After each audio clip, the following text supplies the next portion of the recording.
Eu, antes de mais nada, quero dizer a vocês que essa estrondosa derrota do Lula no debate de ontem na Band, diante de um Bolsonaro extremamente assertivo, como nunca, parece ter despertado os mais baixos instintos dos bandidos políticos que hoje, nesta segunda-feira, dia 17 de outubro, tentaram assassinar o candidato bolsonarista Tarcísio Gomes de Freitas, que disputa o governo de São Paulo.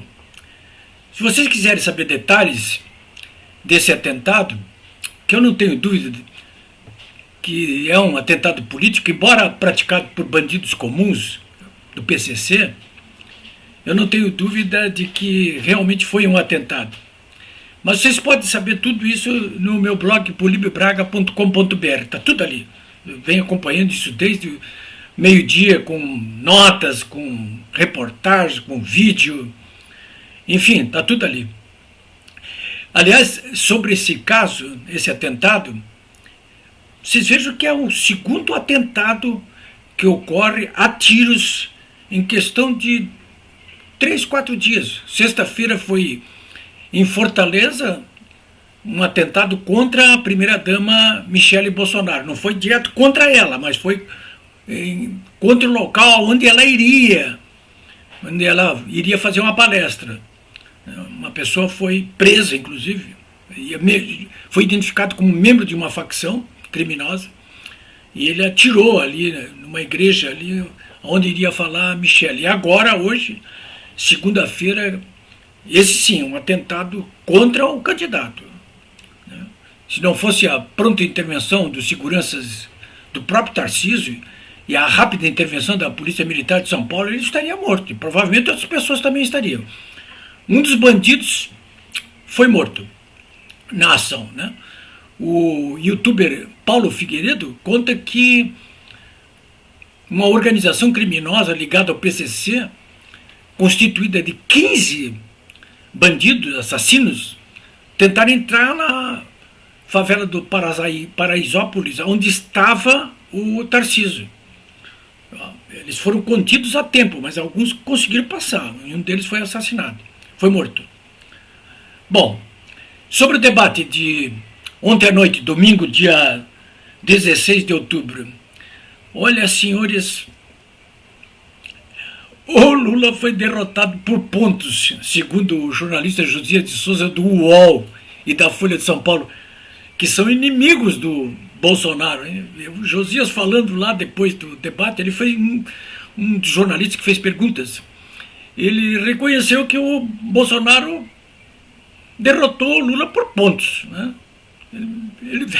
Ele parecia até meio chateado de estar reconhecendo isso. Uma derrota por pontos. Não foi, não. Foi um nocaute mesmo. Ele não quis reconhecer, mas não foi por pontos. Foi um nocaute. Ele foi à lona, o Lula. E não foi uma vez só. Ele sangrou a partir do segundo bloco o tempo todo. Saiu todo machucado, né? Os memes que estão circulando nas redes sociais a respeito desse embate mostram um Lula cheio de hematomas pela cara de tanto apanhar do Bolsonaro. No primeiro ele pareceu levar vantagem, mas na verdade só levou corda. Bolsonaro ia dando corda para ele. Segundo reconheceu a própria jornalista Eliane Cantanhede, que é de outro jornal que também é inimigo do Bolsonaro, o jornal O Globo. Eu diria para vocês o seguinte: não foi só o discurso estúpido, não foi só a narrativa. As narrativas do Bolsonaro e do Lula. O Lula é mentiroso. A verdade prevalece. A verdade é eu já disse para vocês que a verdade é um instrumento revolucionário. Né? Ela se impõe, inclusive por si mesma, né? Mas o que me chamou mais a atenção foi que os ganhos do Bolsonaro não se resumiram apenas na disputa retórica, né? Mas inclusive pelo gestual. Você percebe, né, quando uma pessoa está nervosa, quando não está nervosa, né? Eu me lembro quando era jornalista, aqui em Porto Alegre mesmo, bem jovem, né? em função do que eu costumava escrever nos jornais, era o regime militar ainda naquela época, e me lembro que a gente conseguia interpretar o gestual das pessoas de um modo muito fácil, né? Você mesmo que está me vendo, você percebe, né? Quando uma pessoa começa a se piscar toda assim, é porque tá nervosa, né? Ou os olhos estão secos, né? A vista, e aí tem que tocar um colírio, ou ela está nervosa. Mas quando é uma discussão, é claro que ela está nervosa. Começa a suar muito também, a gesticular muito, alterar a voz, né? Você percebe esse gestual, né, de movimentação. E o gestual ontem do Bolsonaro e do Lula, por ali também se percebia a ampla vantagem do presidente. Ora, para começar, o formato do debate de ontem foi completamente diferente, porque os dois candidatos podiam ficar frente a frente, de pé, andando, né? O Bolsonaro é muito mais alto que o Lula. Então é muito constrangedor uma pessoa mais baixa ficar debatendo com uma pessoa mais alta, porque ela tem que ficar olhando para cima. Ela já está perdendo por aí, né? Pela altura, né? E aí o Bolsonaro foi se impondo ali, até fisicamente, né? E outra coisa, o Bolsonaro costuma falar com as pessoas olho no olho, ele olha dentro do olho. Você imagina o Lula, né? O Lula tem que desviar aquele olhar dele, porque está mentindo o tempo todo. Então o sujeito persegue ele querendo olhar no olho, e ele nada de querer olhar no olho, né? E também a diferença da altivez do Bolsonaro no debate, a serenidade, a contundência, a veracidade, o conhecimento das suas informações, né? E para completar essa rápida análise sobre o gestual, isso me chama muita atenção. Foram dois momentos que me chamaram a atenção especialmente, né? Um deles é aquele momento em que o Bolsonaro põe a mão no ombro do Lula, né?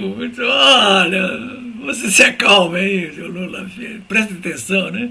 E um outro momento foi aquele instante em que o Bolsonaro diz para o Lula assim, fica aqui. E o Lula ficou ali como um aluno bem comportado, escutando o mestre contar para ele a verdade sobre os fatos, né?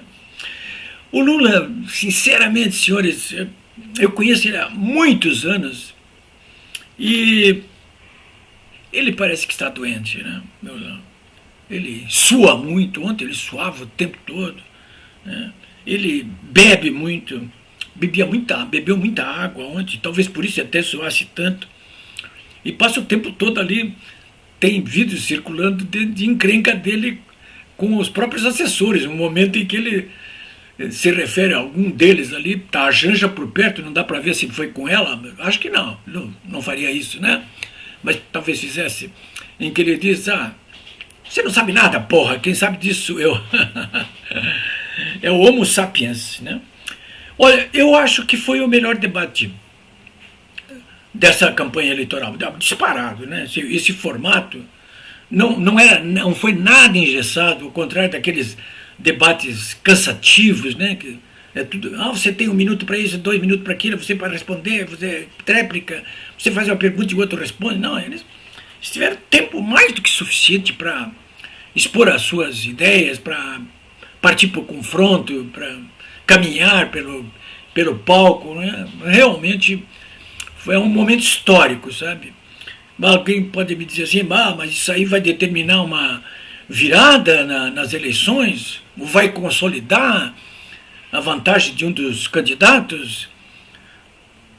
Eu não sei, a audiência da Globo, da Band, não é tão grande, claro, como a da Globo, mas é um debate para ficar na história, é para definir uma eleição. Pode definir uma eleição, né? O formato foi perfeito. Claro que um debate desse ele não vale apenas pelo que é transmitido naquele momento, mas é pelo que vem no dia seguinte. Os memes que são produzidos hoje aí, eu botei vários do debate no meu blog polibraga.com.br, vamos lá dar uma olhadinha, né? Os recortes que são feitos do debate, as narrativas a respeito disso, né?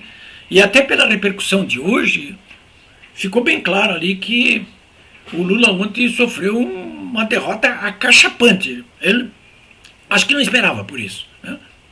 Ele não esperava por isso. E outro detalhe, só para encerrar para vocês, que eu quero deixar o registro aqui, é a presença do Sérgio Moro ali, agora senador, o ex-juiz, que condenou o Lula. Né? A presença do Moro ali tem dois aspectos que eu acho que são relevantes, os principais. Né? O primeiro é a consolidação do discurso do Bolsonaro de que o seu governo é um governo incorruptível, pelo menos do ponto de vista da corrupção sistêmica, né? Que isso não ocorreu no governo dele, ao contrário do governo do Lula e da Dilma, que foram atingidos por dois julgamentos históricos, o Mensalão e a Lava Jato. Né? Então, primeiro isso. E segundo, claro que a presença do Sérgio Moro ali, o juiz que condenou o Lula, diante do Lula ali na plateia, é um fator de inibição para a atuação do Lula. Né? Será que ele se inibe sobre alguma coisa? De qualquer maneira, senhores, hoje os ativistas bolsonaristas estão de alma lavada. E estão mais fortes a partir de hoje. As redes sociais bolsonaristas, tias do Zap, rufam de contentamento e animação. É isso aí.